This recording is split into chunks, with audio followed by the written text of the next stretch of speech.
Hello and welcome to Chicago Reacts vis-a-vis Americans Learn. I'm not redoing that. My name is Lauren, and today I'm going to be looking at a Defunctland video. I'm curious.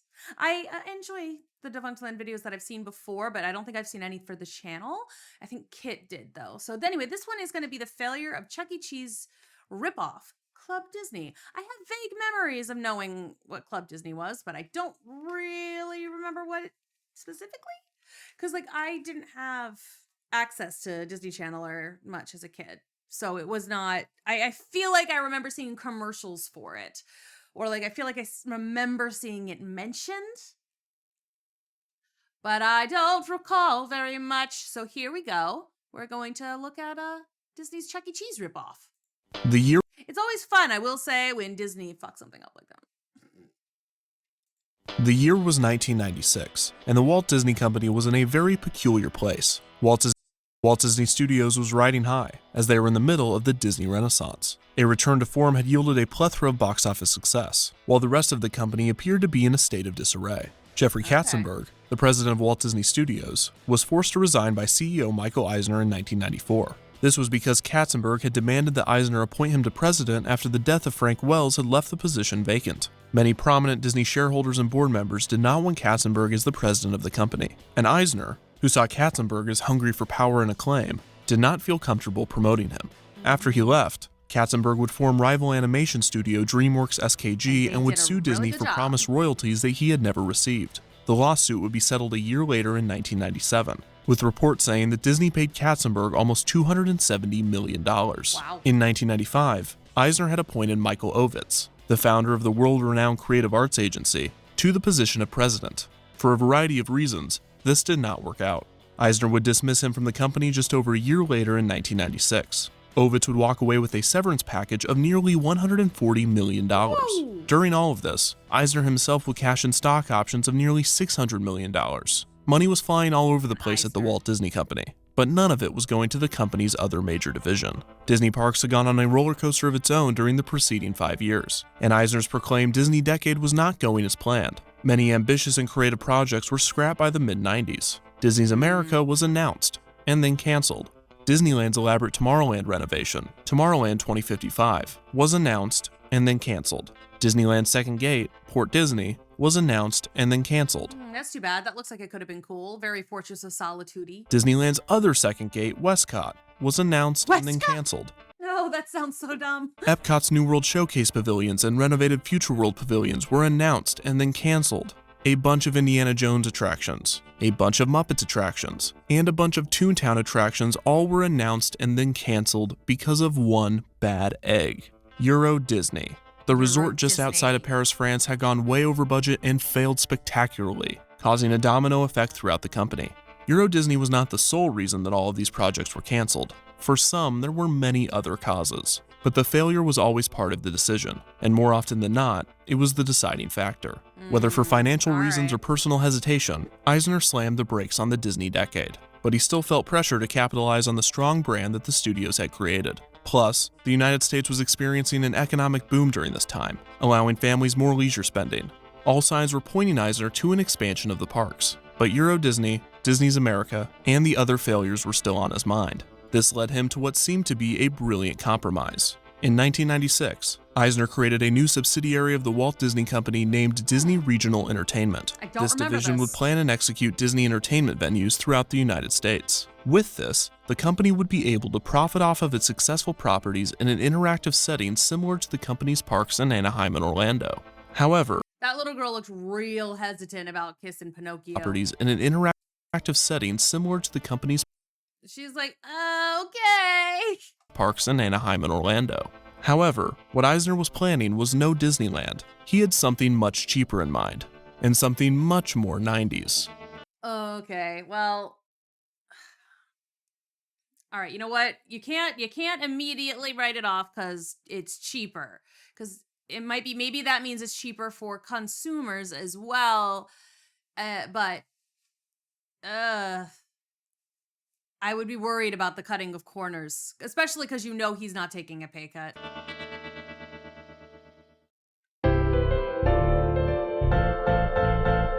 In the going good. Disney was making money as every company should. Oh my Little God. Mermaid, Aladdin, Beauty and the Beast hit so big they wanted to take them east. They tried to expand, but Euro Disneyland fell real hard. It did not go as planned. They were out of money, they were out of luck, but Eisner had an idea to pick the company back up. Moving to the malls, ruin the brand, cancel all your plans. It's Defunctland. Cash in all your stock as quick as you can. Close some more rides. It's Defunctland. Amazing. Defunctland is filmed in front of a live Wonderful. studio audience. The 1990s, the Wild West of themed entertainment. Apart from the fair. recent developments of the theme park industry, local entertainment was booming throughout the United States. Shopping centers that had existed for decades were being transformed into miniature amusement parks, with niche stores and small attractions taking over. Themed restaurants I always wanted to go on to some of those little ride things, like the little carousels or whatever. My mom never let me. She was like, they were like, what, 50 cents? Whatever. They were probably like $1. But like, even though she was like, no, you don't get, nope, not for you. Very sad. Crushing, really. chains were sprouting up all over the country, with the usual suspects I loved being Rainforest Rainforest Cafe, Cafe, though. the Hard Rock Cafe, and Planet Hollywood. The most unexpected of the new developments might have been the rise in indoor children's play places. Those things These were were a mix awesome. of tubes, slides, ball pits, nets, I mean, they were nasty, I'm sure, but they were awesome. stairs with steps taller than your body, socks with holes in them, vomit, disinfectant, those net bridges that your feet would get stuck in, a kind of terrifying helicopter thing where the mean kids would jump up and down and it would shake a lot, the open slides with only like one hill, which was just a waste. I mean, I climbed all the way up there. I'm gonna take the tube slide. Yeah. And rug burns. Exactly. So many rug And burns. pinched fingers. I pinched my fingers a lot. McDonald's opened its first indoor play place of this kind in 1987. This allowed parents to dine while their children played, and the concept was met with glowing reviews. McDonald's would continue to add play places to their restaurants, and others would quickly take note and expand upon the idea. Yeah, and now they're all gone, which is such like a pity. The play places were iconic. Ready? And again, definitely incubuses of disease. But kids need to be able to lick a rubber ball every so often and get like hella sick so that way they don't get hella sick. It's always been my opinion. You gotta let kids experience the world as like, unless they're already immunocompromised, but otherwise you gotta let them experience the world and let that immune system build up. You know, otherwise they're just gonna be sickly adults or agoraphobes or something. Swing here. I don't think so. Climb and slide here. I don't think so. Then where? I'm going DC at Discovery Zone. Discovery Zone! I love the Discovery Zone. DC is made just for me. A place where I can really cut loose. It's all here. Jump and tumble here? I don't think so. I'm going DC. The Discovery Zone was fun. Discovery Zone opened its first location in Kansas City, Missouri in 1989. The facility featured an elaborate play place, a ball pit, a rock wall, an arcade, a maze, and a variety of other activities for children. Discovery Zone was a popular venue for birthday parties and group day trips. The other place that we went to a lot when I was a kid was Play It Again Sports, which was really cool. I really liked Play It Again Sports. It also advertised itself as a good place for kids to engage in fun fitness activities. The company would quickly expand, opening 39 more locations until being purchased in 1992 by wealthy Chicago businessman Donald Flynn. In less than 3 years, the chain would expand to 340 locations. McDonald's had noticed the competition, and in 1991 had created their own chain of indoor amusement centers named really? Leaps and Bounds. McDonald's would not be able to keep up with Discovery Zone, and would sell no. all 48 Leaps and Bounds locations to the company in 1994. Around this time, Blockbuster Video, who owned about 20% of Discovery Zone, would up its stake to 50.1% and would assume control of the company in 1995. Blockbuster owned the Discovery Zone I went to as a kid? In hindsight, this was akin to Radio Shack investing in Toys R Us. That's so... What, too soon? The rapid expansion of Discovery Zone would prove unsustainable, and the company wouldn't make it to the 21st century. They Yeah. filed for Chapter 11 bankruptcy protection in 1996, and would do the same in 1999. This I definitely went to Discovery Zones as like a kid, but that, would have been in between that 96 and 99 frame. Time ceasing operations. Over 100 locations closed immediately. This brought a flood of horror stories of children showing up to the center for their birthday party, only to be greeted by a note on the door informing them of the closure. Some of the franchised really? locations remained open, and 13 fun centers, along with the Discovery Zone name and logo, were purchased by the company's main competitor, a powerful rat named Charles Entertainment Cheese. Charles. Smile, America, say Wildly, I think I went to more Discovery Zones than I did Chuck E. Cheese. I went to Chuck E. Cheese like 2 or maybe 3 times ever. Like, I think maybe twice. I remember 2 times going to Chuck E. Cheese. So it's possible I went more, but like my mom didn't want to do a birthday party there. So like if a friend did, that's the only time we went. I do remember they had like a really cool tube, like it was a bunch of rollers essentially. And I did pinch my finger in one of those. Chuck E. Cheese. So scary. Smile, America, say Chuck E. Cheese. Food and games and all kinds of creatures. For a taste of pizza time theater, you can smile, America. Smile, America. Smile, America, say Chuck E. Cheese. Ooh. Started by Atari The founder Baltimore. Hey. Ooh. Conveniently located throughout the Washington and Baltimore area.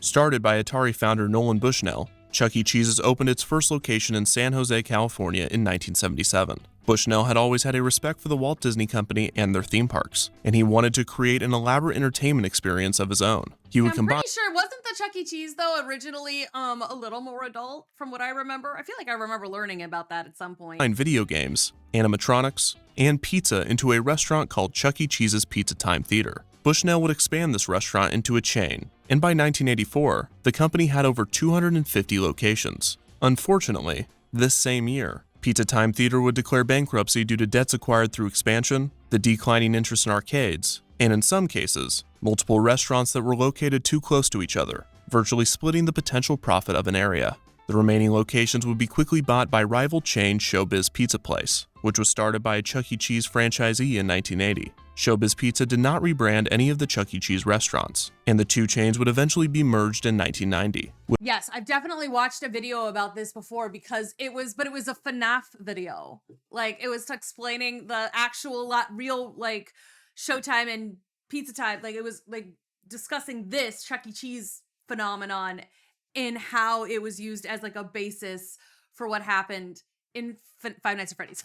With Yes. Showbiz Pizza Time Incorporated choosing to go all in on the Chuck E. Cheese brand, abandoning Showbiz Pizza's animatronic band, the Rockafire Explosion, in the process. Throughout all of the financial issues and restructurings, there were still over 250 operating locations in 1992, with all of them being renamed to Chuck E. Cheese's Pizza before dropping the pizza from its title in 1995. On top of their arcades, animatronic shows, and pizza, Chuck E. Cheese's began investing more in indoor play places to compete with McDonald's and Discovery Zone. It was around this time that the Walt Disney Company took note of the success of these companies. While they might have been late to the game, they expected to fit right in. After all, Discovery Zone had been described as an indoor Disney World, and Chuck E. Cheese's used Disney as a major inspiration during its development. If Disney utilized the same concept, implementing their attention to detail and intellectual properties, they could dominate the new market. You'd think. So why does it not work? Because it sounds like it should if you're going to build on your brand, right? But did they just like cut too many corners and they like thought, oh, well, they're kids. You know, you don't need to try that hard. And so then they just didn't. In 1996, Eisner appointed Art Levitt to the president of Disney Regional Entertainment. Levitt was the perfect person for the job, and it wasn't the first time that he and Eisner had done business. At 28, he was a salesman at a Los Angeles furniture store. Oh, that was him in 28. You know what? I'm sure it's an old picture and a bad angle.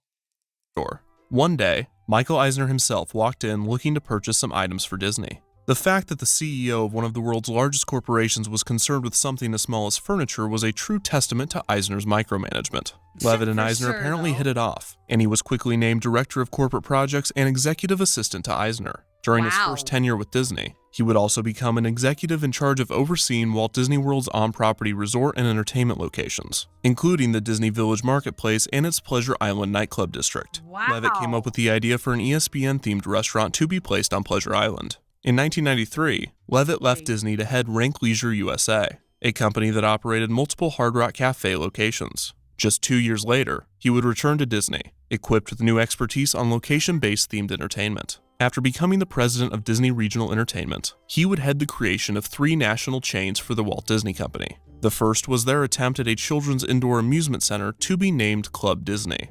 Club Disney is a now little-known project of the Walt Disney Company. Disney intended to build the amusement centers in suburban malls throughout the country. The spaces were designed for weekend visits, school field trips, and birthday parties. It would also house family workshops, such as Poo Aerobics, which was described as a 10-week parent and child stretching and exercise program led by the beloved and befuddled Honey Bear. That sounds so dumb. Oh my god. Okay, that's kind of dumb. I feel like I've heard of Club Disney, but I don't remember if it would have been something referenced in a show later, like, or if it would have been like I saw a commercial for it as a kid. I feel like I've heard of it. Complexes featured play places, educational demonstrations, animation tutorials, karaoke, and kid-friendly computer games in a lab called the Mousepad. The e-ticket attraction of Club Disney was of course the play place. These varied from location to location, with some being themed to a specific franchise, such as The Lion King or Hercules, while others were not themed at all. The play places had varying names, such as the Jungle Climber, the Color-Rageous Climber, and the Supercalitoontastic Whatchamaclimate Time Toaster. Other attractions were a room themed to Peter Pan where guests could see their shadow, a swing themed to Tarzan, an activities area called Herc's Gym, motion-detected musical instruments on the Aristocat Music Wall, which sounds very similar to an attraction that used to be in Epcot's ImageWorks, an area for children under 3 called the Pooh and You Corner, a storybook time, and a variety of arcade games. This looks horrific with all the hands, just saying. The hands are not good. Don't like them. Some of that sounds all right. Some of it sounds kind of dumb. And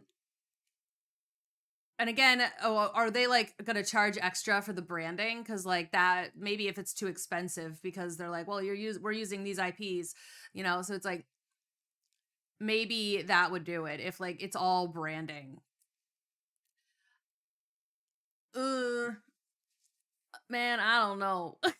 I don't know. I mean, I love a play place, and I think there should be more places for adults. I think that would be a lot of fun, more jungle gyms and stuff that, you know, are for you.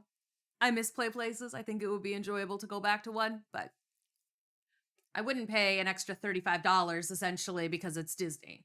At some locations, there was a Little Mermaid themed area where kids could, quote, peek through the portholes of a sunken pirate ship and find a treasure, or chat with a friend on a cellular telephone. There would also be periodic dance parties themed to different Disney properties. These included the Lion King Limbo, the Mickey Macarena, and the Roger Rabbit Bunny Hop. Some locations had a room called the Applaudville Theater, where guests could dress as Disney characters and participate in a fashion show. There were also educational activities called Ed Ventures, and monthly activities, such as science demonstrations themed to Flubber.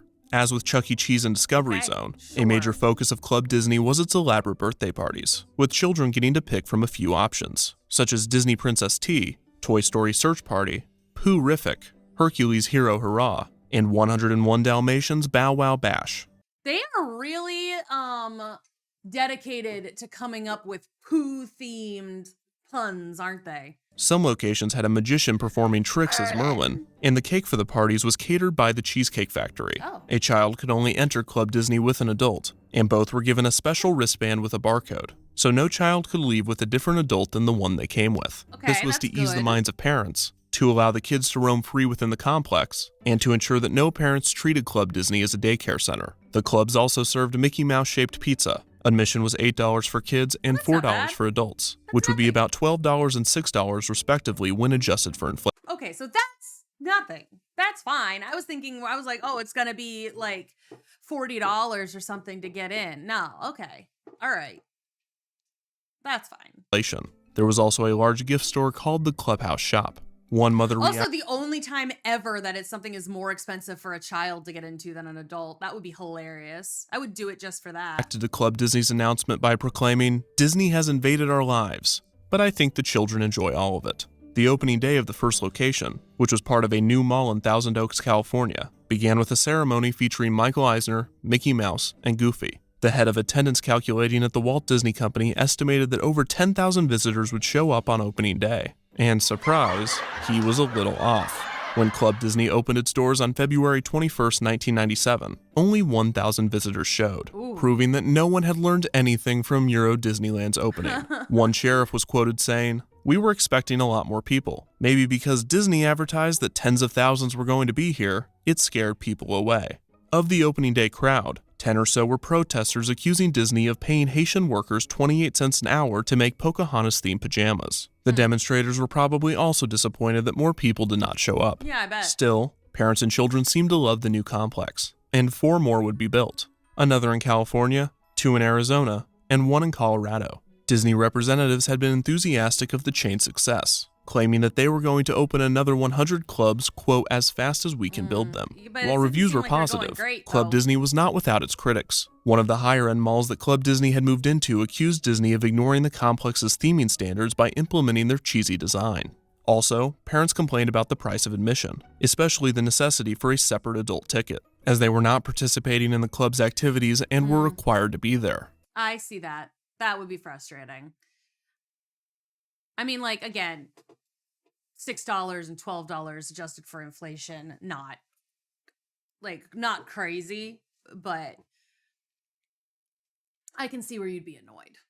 Club Disney also proved that Disney was best off not teaching anything ever, as the Ed Ventures activities were the most highly criticized of the complex, with many Fair. accusing them of being a mere tactic to convince schools to sign off on field trips. Probably. In the end, Disney did not follow through with the plans for expansion, but not for these small complaints. The company was impatient with the investment, and less than 3 years after the opening of the first location, Disney decided to cancel the expansion and shut down the complexes. Club Disney was not the cash cow that the company had hoped for, and being the late 90s, Eisner was not in the mood to play the long game. The company was cutting costs across the board, and Club Disney became another casualty of the financial issues. The chain was closed on November 1st, 1999, having never expanded past its original 5 locations. This was around the same time that Discovery Zone ceased its operations, leading many to believe that indoor play centers were just a fad of the 90s. As Chuck E. Cheese's would prove, there is some longevity to the concept, so long as you innovate or evolve. Yeah, As you for do have Disney to do Regional that. Entertainment, Club Disney would be the smallest of their 3 projects. Another regional chain Levitt would create was based off his original idea for an ESPN-themed restaurant, now possible thanks to Disney's 1996 acquisition of ABC. It's your mother. Hi. Hi. How are you guys holding up without me? Oh, we're okay. We were just watching a little TV. Have the kids driven you nuts yet? We've been keeping ourselves entertained. Jess said she'd help you with the dishes tonight. Well, this phone is kind of insane, huh? This phone is crazy. She's not hearing any of this background nonsense. The kitchen is spotless and dinner was great. Wow, you should reward yourselves. Take them somewhere fun. That will have a huge impact on the league. ESPN Zone on Thursday. The complexes were part bar, part restaurant, part arcade, part gift shop, and part broadcast studio. Oh, it was such a dang, hit among okay. sports fans that there were apparently points where guests would have to be dragged out for staying an excessive amount of time. The ESPN Zone would What only is that? point Excitement and great interest in today's game is the $10 food and beverage min per person per hour. That tracks. That's also a lot, but like, because if a game is 3 hours long, because a lot of games end up being about 3 hours, right? Depend if they go up or down. So you get that's a lot. That's a lot though.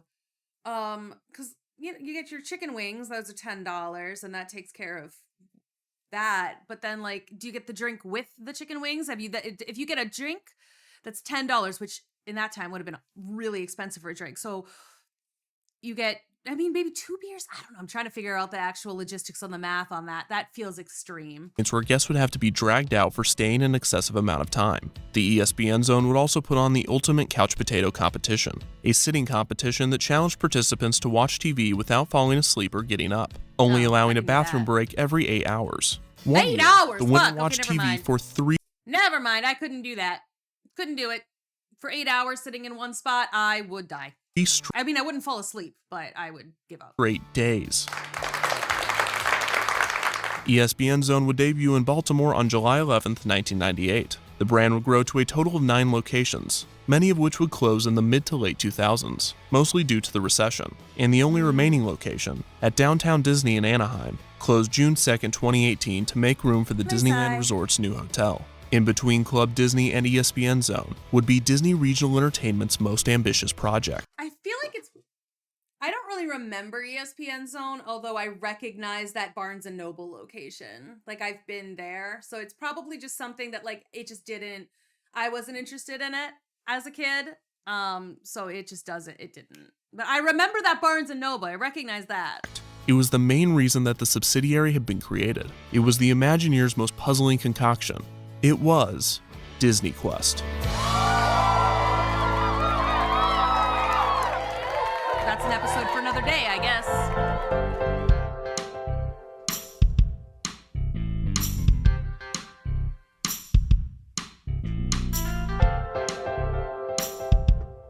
Good job, Kevin. Kevin Perjurer. Did a good job. And I'm still not sure where I heard about Club Disney. It wasn't really on my side of the country, so I just really am not sure if it would be, it might have been mentioned in a show, or maybe I'm just conflating it with something else. Maybe I'm conflating with a Disney House, Clubhouse, or whatever it was called. It's possible. I don't know. But there's also, I noticed a Defunctland about the Puzzle Place, which was like the only show I watched as a kid. I was not allowed to watch a lot of television. And we didn't have cable, but Puzzle Place I did have. And so no one's ever heard of it. So I might do that as well. Like, look at the history of the Puzzle Place, because I loved that show. Anyway, thank you for watching this episode. And I hope you will come back soon for more, and I will see you later.